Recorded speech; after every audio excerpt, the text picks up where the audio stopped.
Hi students, how do you want to dress? A or B? Well, both are presentable. Factors like preference, place, and occasion are just to be considered. Am I right? Well, whatever your preference is, it should voice out the attitude of wearing.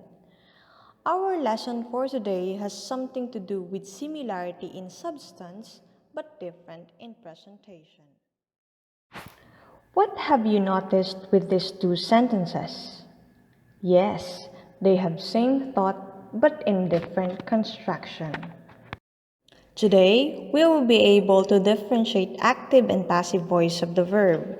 Voice pertains to inflection of the verb that shows whether its subject is the doer of the action indicated or is acted upon. In active voice, the subject is the doer of the action.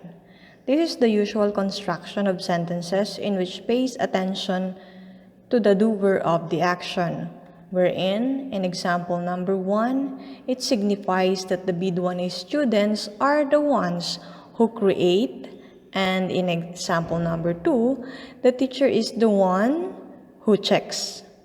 And they are both presented in subject part of the sentence. We are using active voice to give more information in the fewer words and to make our writing livelier and more vivid. In active voice, the subject is the receiver of the action. Notice that in the given sentence, the B1 students is our subject in active voice construction, while becomes in the predicate part in passive voice construction. Well, just reversing the content. Pay attention to the verb. In active voice, we have transitive verb that clearly tells that the subject is the doer, while in passive verb, we have the verb phrase composed of verb be plus the past participle of the verb. The object, which is the well-constructed essays, is our subject. The number is plural because essays is plural. And we have to base on the passive verb to decide on the V verb. Created is in the past tense. That is why where, which is in the past tense, is also used. The number of where is plural, since essays is also in plural. That is how we need to manage in changing the active verb to passive verb. Okay, here's another sentence. Look at the verb inactive.